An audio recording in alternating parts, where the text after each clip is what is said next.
Some Unitarian Universalist congregations have traditions of pulpit editorials. These are short theological reflections on current events by a minister when it doesn't seem desirable to shift the entire service to address the challenges of the world. The topic of this week's sermon, Silicon Gods, Artificial Intelligence, and Religion, was picked by our February auction winner. Rather than try to change the entire program for Sunday and reschedule the auction sermon, we thought it best to bring this practice to First Unitarian Universalist. Moving forward, I anticipate that it may become an occasional feature of our shared life together. Pulpit editorials derive, in some sense, from the sentiment expressed by the poet Marge Piercy. The work of the world is common as mud, she writes. In these times, we must continue to do the common work that is before us, even as we prepare for what is to come. The common work, the work of love, the work of birth, the work of death, the quotidian tasks of planting gardens, baking bread, balancing checkbooks, taking children to school, traveling to work, to the office, to the grocery store. In a sense, even in hard times and in beautiful times, this work must continue. Mary Oliver, another poet beloved to many Unitarian Universalists, offers a similar sentiment. She tells us, "Tell me about despair, yours, and I will tell you mine. Meanwhile, the world goes on. Meanwhile, the sun and the clear pebbles of rain are moving across the landscape, over the prairies and the deep trees, the mountains and the rivers. The work of the world is as common as mud. Meanwhile, the world goes on." In the last week, the future president has clarified, if the forecast was ever murky, what type of administration his will be. The New York Times columnist and Russian dissident M. Geshen has argued that it will be one characterized by morally unconstrained collective egoism. Such a situation, they claim, will be distinguished by permission to abandon societal inhibitions, to amplify the grievances of one's own group, and heap hate on assorted others. It will be one where the politics of cruelty run rampant and civil institutions become the playthings of corrupt, unqualified, malignant sycophants who primarily seek private gain. Long ago, the great historian Eric Hobsbawm sought to understand why so many working people found living in such a society to be in some way satisfying. He studied medieval mobs, the collections of journeymen, laborers, and others who would come together for what we might call riots and make demands. They clamored for bread when bread was scarce, relief from work when work was harsh, and shelter when homes were hard to find. Some of these mobs directed their anger towards the powers and principalities of the day. Others focused their hostility on foreigners, those we might today call immigrants, and lifted up traditional sources of power, the Pope, the local bishop, the monarch, as the solution to their problems. Hobsbawm called these the church and king mob. He wanted to understand why such a constellation misdirected their anger. Instead of expressing rage at the people actually responsible for their suffering, the lords of wealth, they transferred it to the most vulnerable members of society. He came to the conclusion that in these kinds of situations, the ruler in some sense symbolizes the people and its way of life. Additionally, for them, the ruler represents justice. Consider those dimensions of Hobsbawm's insight for a moment and then place them alongside Geshen's. Taken together, it is a sort of psychological explanation for the basis of the politics of cruelty. Many of the future president's supporters fear that their way of life is being destroyed. He is able to successfully cast himself as their representative. His elevation becomes their elevation. His targeting of civic institutions becomes a form of justice. He ushers in a morally unconstrained collective egoism in which the actual sources of suffering are hidden from view and the most marginalized are blamed. So another description of the dynamics of totalitarianism. Totalitarian systems are organized around the personality of a charismatic leader who personifies the state's power. They seek total subjugation of all who live within their borders. They claim that they are the carriers of social norms. And here we turn to the subject of artificial intelligence and religion. Social media has prompted so many working people to assign the wrong groups to be the ones responsible for their difficulties. A short of housing, rising inequality, blame the immigrants, even though in reality these are the results of failed federal housing policy or an unwillingness to tax the wealthy. In the morass of social media, different explanations are repeatedly put forth. False messages are amplified by algorithms. Click on something appealing, but that is untrue, and more lies will pop up in your social media feed. The algorithms are designed to show you more of what you like, whatever that means, however disconnected that might be from reality, rather than direct you towards more reliable sources. Pretty quickly, it becomes easy to find yourself in a world of illusion. It can be an isolating one. The quick hits of dopamine that come from engage with social media easily inspire many of us to spend more and more time looking at our screens and less time connecting with those around us. It becomes harder to get to know your neighbors and easier to imagine that those immediately around you are some kind of other rather than your fellow human beings. The isolating world of illusion. In such a situation, the task of our religious community becomes clear. Two tasks in particular are worth lifting up. The first is perhaps the easiest.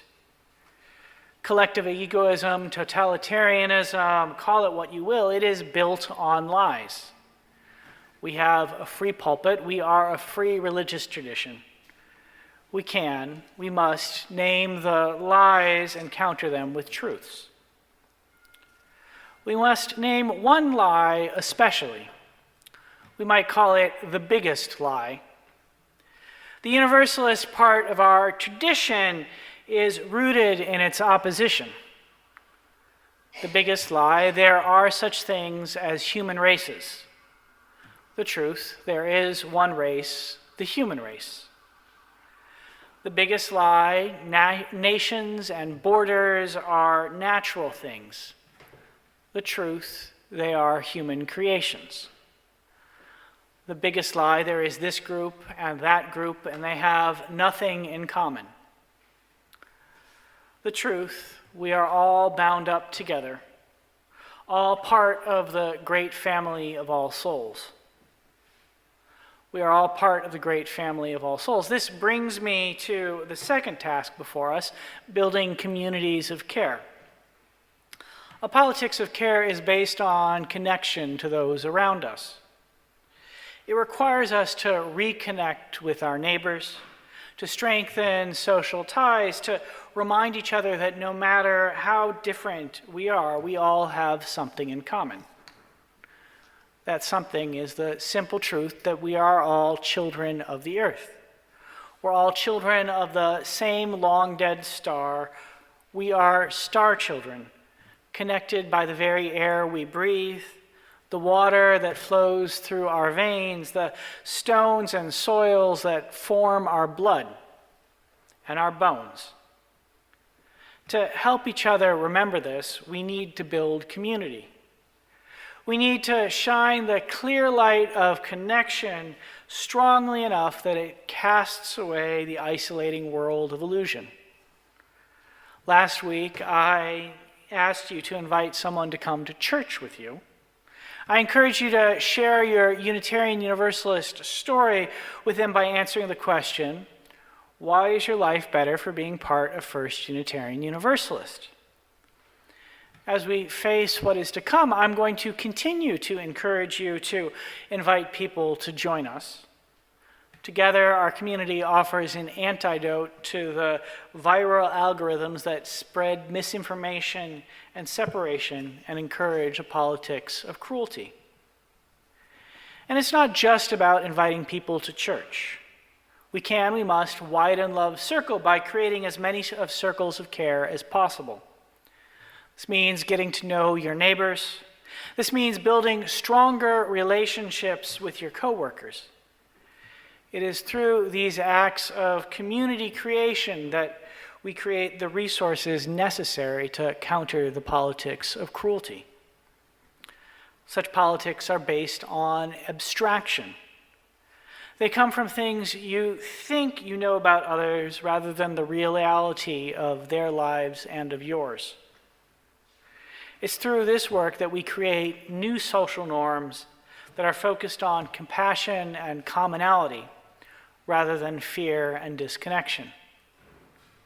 Hannah Arendt, the great scholar of totalitarianism, believed that the principal task of enduring times like these was maintaining the possibility of friendship between human beings. And truly, that is the task for us in the approaching years, to be a place where we can come find and strengthen friendships. This is how we widen love's circle. This is how we survive. This is how we help others survive.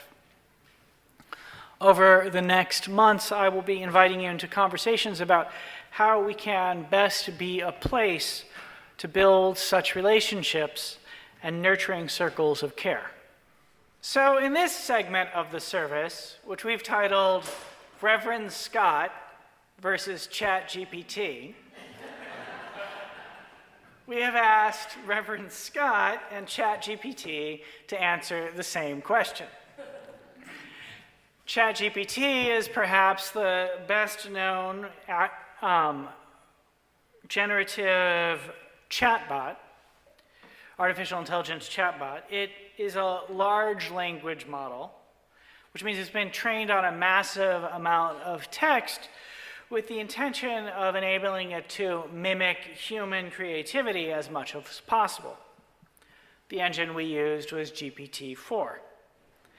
The question that we asked both Reverend Scott and ChatGPT to answer was the same. It came from my sermon last week. It is, why is my life better for being part of First Unitarian Universalist? So let's hear what Reverend Scott has to say.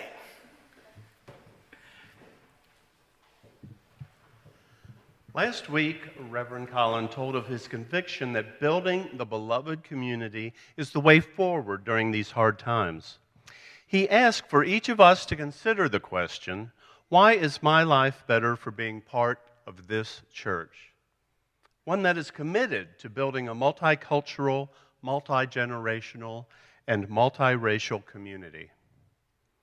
Well, I was drawn to Unitarian Universalism because I believe spirituality and theology are too important in one's life to accept, without question, someone else's vision and interpretation of them. Not that I grew up questioning authority, quite the opposite. But once I realized that I was gay and saw how most churches talked about the subject, it made me wonder what else they were getting wrong. Reason should also inform our spirituality and theology. So, Unitarian Universalism's acceptance of divergent spiritual frameworks, reason, and my sexual orientation has certainly made my life better. Although church was important to me as a youth, because I sensed I was gay, it didn't occur to me that being a minister would even be a possibility. This particular church has made my life better because this is the place where I have been able to do what I was called to do, minister to loving and thoughtful people, helping to build the beloved community by having this place to congregate, a place for those who want to discuss their questions, not accept ready-made answers, a place for those who need a safe space because we diverge from the norm, a place where we stand up for the persecuted, is exactly why my life is better for being a part of this church. So ChatGPT provides a more accurate response if it's given more context. And we thought it would be helpful if we included in our prompt some of the sorts of information that Reverend Scott might have in his head when he was composing his answer. So we provided ChatGPT with the following prompt. Write a 250-word response to the question, why is my life better for being part of First Unitarian Universalist? The response will be read at a worship service of the First Unitarian Universalist Church of Houston, titled Silicon Gods, Artificial Intelligence and Religion. Please provide the reader with the clearest possible reading instructions. These should include where in the text she should pause for emphasis, any hand gestures she should use, and any general directions for blocking. The ChatGPT text will be preceded by a text prepared by the congregation's associate minister that answers the same question. So here is the full text and instructions that ChatGPT generated as presented by Cheryl Abrams.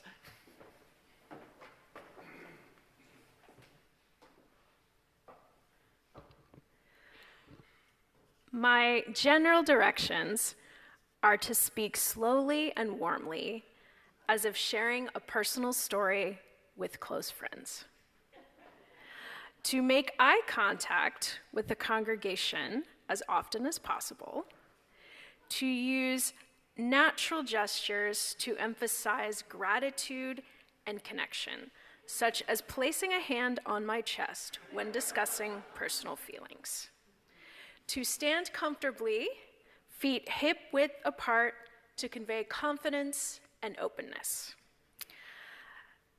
Pause in brackets will indicate a moment to breathe and let the words resonate. Smile in brackets will remind me to use a warm and inviting expression. My life is better for being a part of First Unitarian Universalist because this community reminds me what it means to truly belong. Here, I find a sanctuary, not just from the busyness of life, but from its loneliness. Each week, I'm reminded that I am not alone in my questions, my doubts, or my hopes. In a world driven by algorithms and artificial connections, FIRSTUU offers something profoundly human, a space to connect with real people, with shared values, and with the deeper mysteries of life.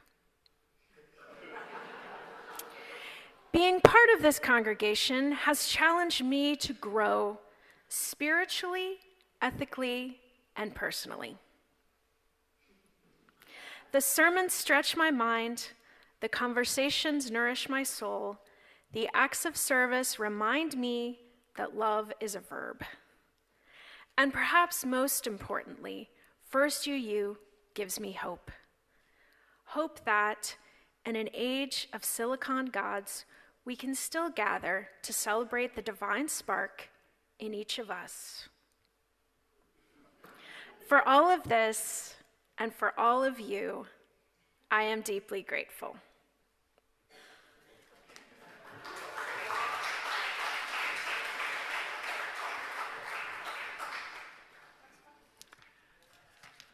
So here ends the readings.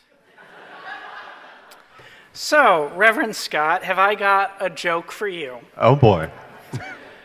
It's a bit dated, but I think it might still be funny. Are you ready? I am ready. All right, here goes. So I recently got a new VCR. See, I told you the joke was a bit dated. It's really great. Really? Well, tell me what's so great about it. Well, it's fully programmable.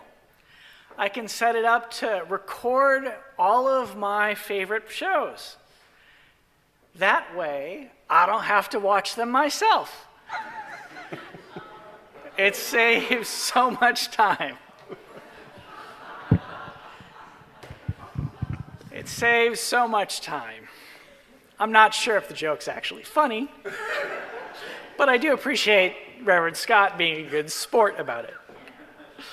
It does, however, touch on a central point about artificial intelligence that we'll be considering throughout this sermon.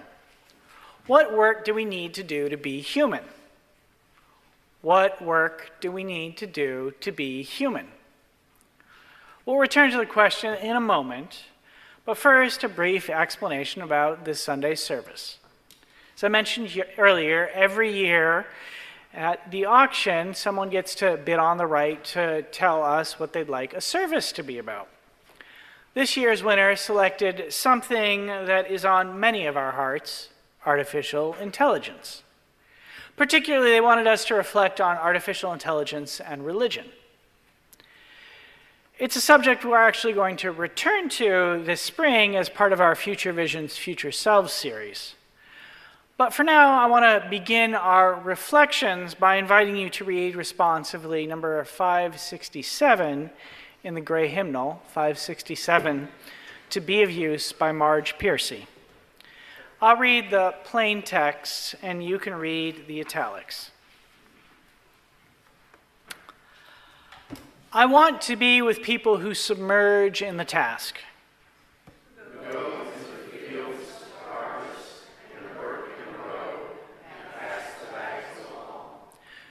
Who stand in line and haul in the places. Who are not but move in a common rhythm when the food is coming in or the fire is out. The work of the world is common as mud. Botched, it smears the hands, crumbles to dust.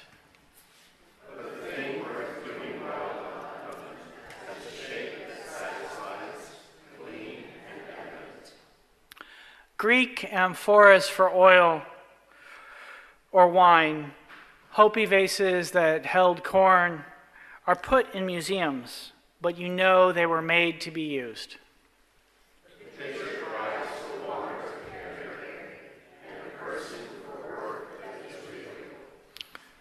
The pitcher cries for water to carry and a person for work that is real.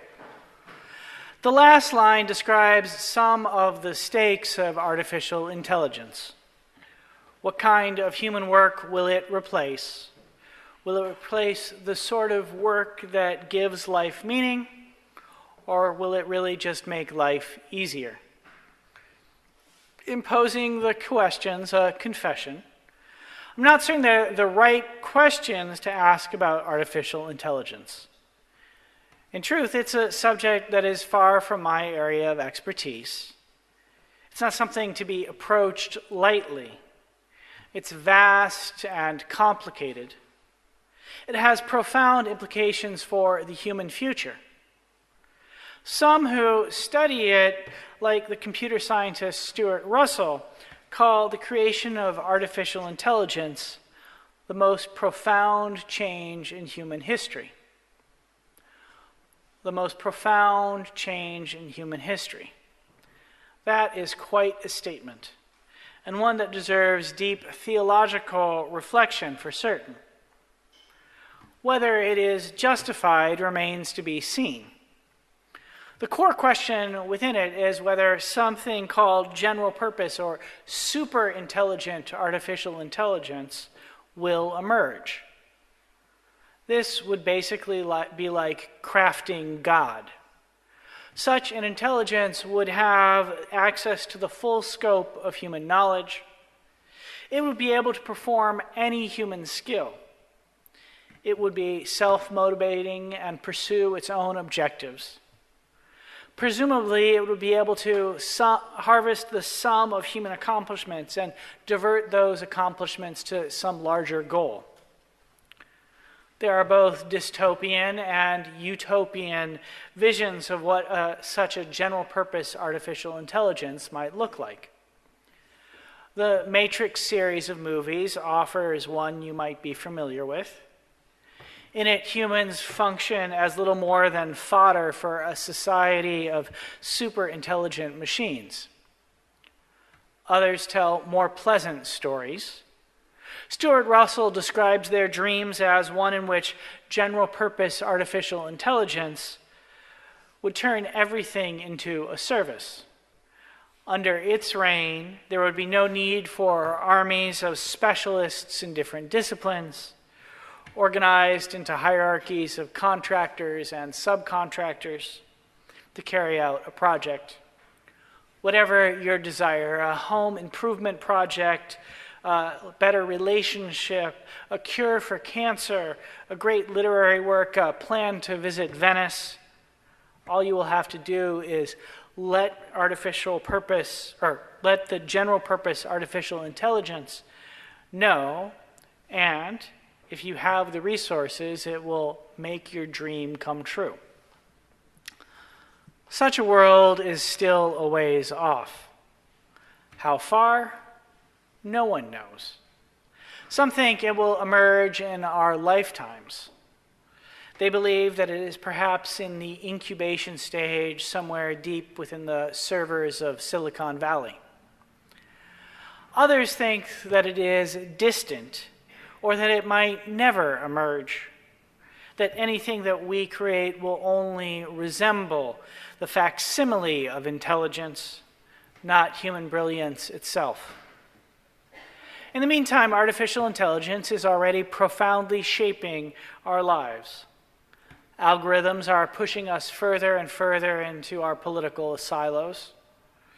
The idea of a shared media landscape, and with it a shared national narrative that was so prevalent throughout much of the 20th century, is now but a distant dream. Artificial intelligence increasingly plays a role in warfare. The Israeli military uses it to select targets in Gaza. Images generated by artificial intelligence have appeared online in an effort to make Israeli war crimes appear even worse than they are.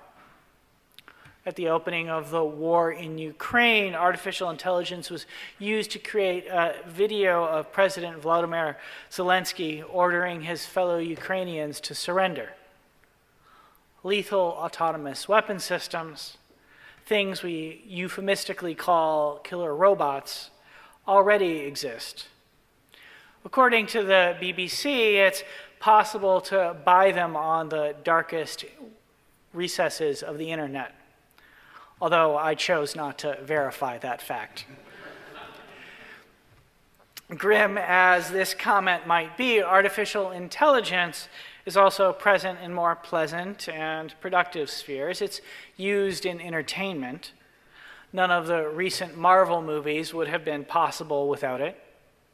It's also used in scientific research. This year's Nobel Prize in Chemistry was only made possible through the use of artificial intelligence.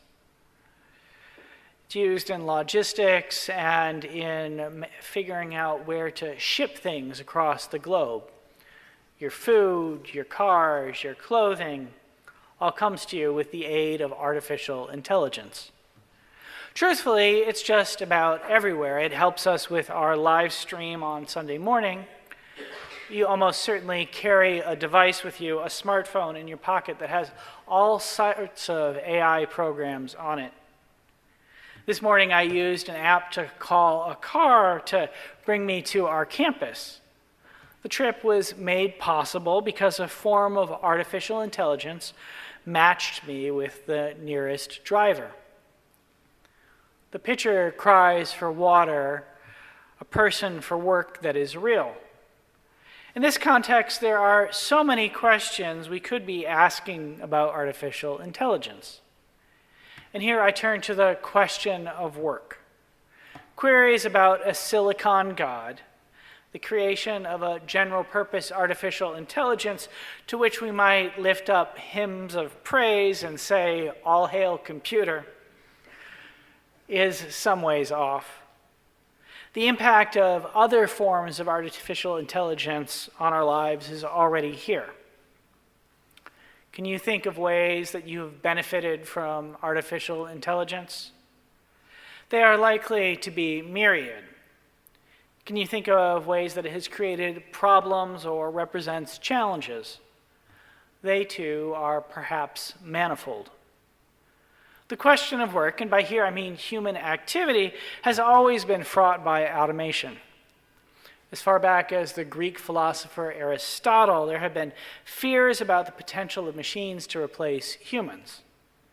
Aristotle observed, if every instrument could accomplish its own work, obeying or anticipating the will of others, chief workmen would not want servants.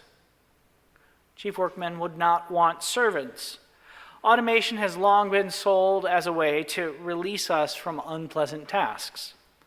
Laundry machines, dishwashers, labor-saving devices meant to preserve us from undesirable activities and free up our time for something more constructive, more congenial. Artificial intelligence offers much the same vision. But here we should be cautious. I'm from Michigan.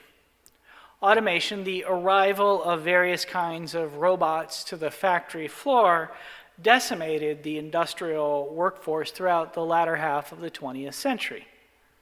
In some cases, people found other forms of work, but in others, they were simply cast aside. Inequality has risen as a result.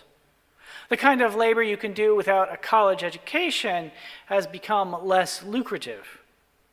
Communities have been severely damaged, and the lives of working class men in particular have become demonstrably worse.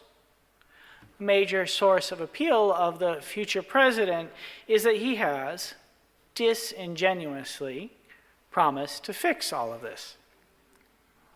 But what has been done cannot be undone. Those jobs, those forms of work are gone. They are not coming back. They might be replaced by something else, some other form of real work. Economists like to claim that when technology eliminates one kind of work, it replaces it with another form of labor. And this might be true, but it might not be. Nobody really knows. What I do know, though, is this. The pitcher cries for water, and a person for work that is real. We make meaning in part by doing. I find crafting sermons satisfying, and I know that Reverend Scott does as well. Work is something that binds us together. It has a religious aspect to it. It connects us to community. It connects us to this terrestrial sphere which we inhabit. It composes the better part of our life together. I suspect that for now, the kind of artificial intelligence that can replace our life together has not yet arrived. I don't know if it is coming in the future, but right now, ChatGPT, that ubiquitous chatbot that is able to generate complicated text, can't truly offer the facsimile of a real conversation. Sometimes it even hallucinates, makes up information that does not exist. It might provide a useful outline or even a sketch of an essay that you could find helpful, or make entertaining reading. But don't try to use it to create a bibliography. It'll just make up a bunch of texts. ChatGPT's texts in themselves tend to be on the generic side. Cheryl did a lovely job of reading what was given to her, but it lacked a soul.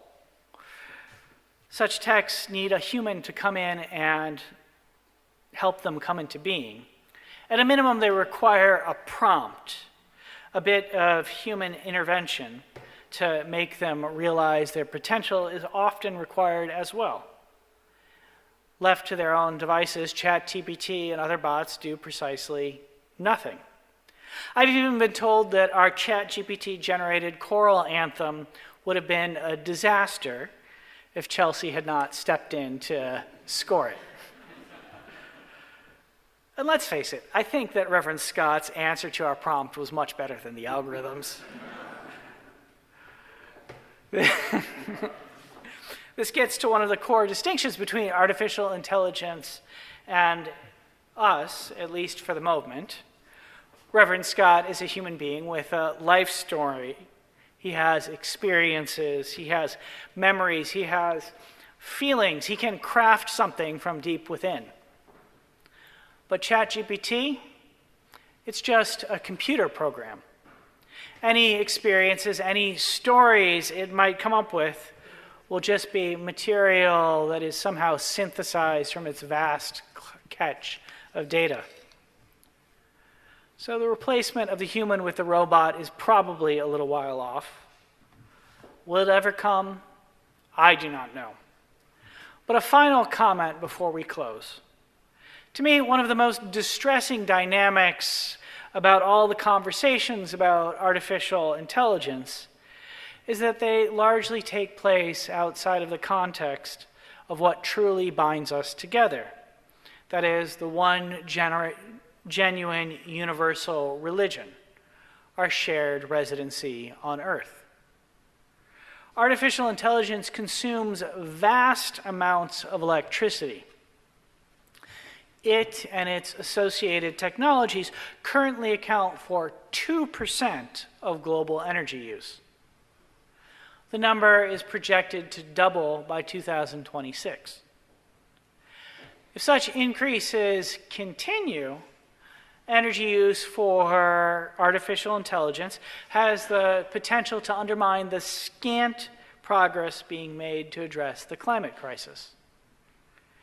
Amazon and Google are already so worried about this that they're hoping to start building their own nuclear reactors to power their machines. This reminder prompts me to end almost exactly where I did earlier. Artificial intelligence, the replacement of meaningful work, the rise of a silicon god, whatever course things take, the most important truth remains this: we are children of the earth. We are all bound up together, all members of the great family of all souls. The human future depends on our ability to recall this, and vast computers will not take care of each other, allow us to take care of each other or the world if we do not choose to do so ourselves. We must remember that we live on a common treasury that we call home. And in that spirit, I invite the congregation to say, Amen.